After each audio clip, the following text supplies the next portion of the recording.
We are going to continue to remain vigilant to address this just horrific tragedy that we're facing. The ME modified the numbers of those who lost lives. We have 17 lost, 9 are adults and 8 are children. This is really an evolving crisis. And so as it evolves and as we get new information, we're going to share it with you as well so you can let the public know what we're going through. We said this yesterday and we will continue to say this is an unspeakable tragedy. Early this morning, I was joined with the Chancellor. We visited every school in the area where the children, our young scholars, lost their lives.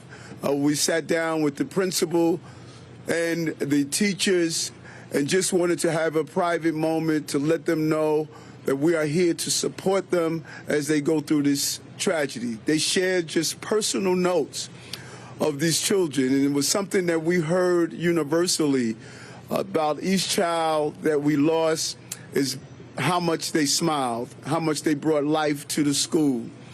And not only did this fire leave a burning pain in the hearts of people in this community, but it has left a burning pain in the children and the teachers and the faculties of this school.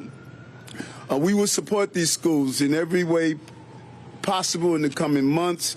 Educators, students, staff, all of them realize that they're going through a traumatic moment, and we want to be here for them. And it is clear that these families and the entire community is receiving support from across the country. Just a few moments ago, I received a call from President Biden, and he has made it clear that whatever we need, the White House is going to be there for us.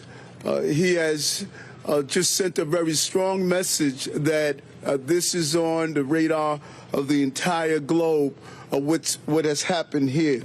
The Consul General of the Dominican Republic is here with us, and his team. This is a global tragedy because the Bronx in New York City is representative of the ethnicities and cultures across the globe. And so everyone is feeling the pain of what we are experiencing. But I would tell you this, and I say over and over again, we're going to get through this moment. We're going to get through this moment, and we're going to get through it together. And this tragedy is not going to define us. It is going to show our resiliency as we help the families through this. In the middle of such pain, we have witnessed such a high level of heroism. From the hospital staff, the doctors, the nurses, the administrators who are already going through crises with the pandemic. But we also witness a high level of heroism through those first responders, the EMS, the firefighters. I would say this over and over again, watching them go in the building, even without having a full air tank, still pushing through the dark smoke and rescuing families in this building. Our firefighters as first responders really showed why it is imperative to give them the support that they need. And I want to thank Commissioner Nigro for just really leading this charge yesterday, being out here throughout the day, leading his men and women to do what was needed to save as many families as possible. And to every grieving family, 8.8 million New Yorkers see you as their family members, and we are here together to push through this.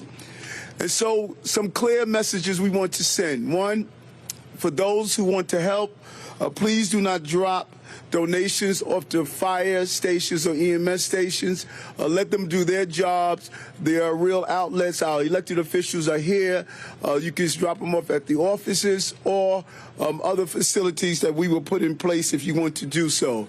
If you want to help financially, we have the Mayor's Fund to Advance New York. Every dollar raised will go directly to the family members that are involved.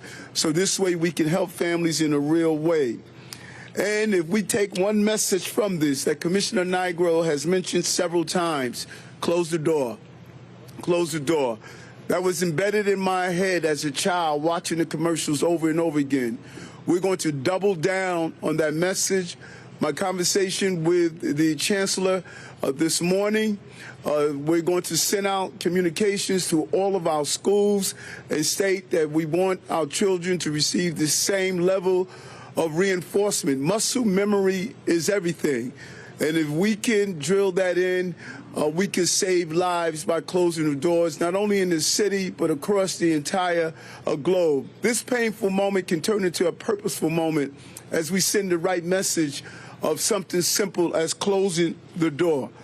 And we want to really thank all the community's leaders that are here in this community, a member of the African diaspora, and recognizing some of the communication gaps, building those bridges, having the community come together as a whole to make sure that we provide the services that are needed for this community to get on the road of healing from this devastating event. No one wants to hear about the loss of life, and that is even more impactful when that loss consists of children of this level and this magnitude.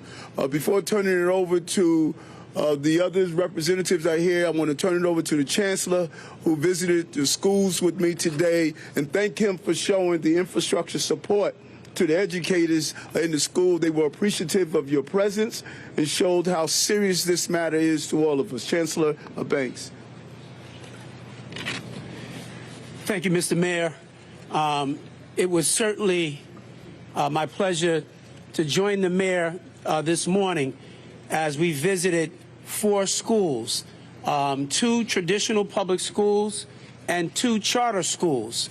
And I think it's important to note that when it comes to moments like this, there's no separation between us. These are all of our children. And to hear the heartbreak from the principals of each one of those schools, the teachers, the school safety officers, the custodial workers, we came there to thank them, to let them know that we are here for them.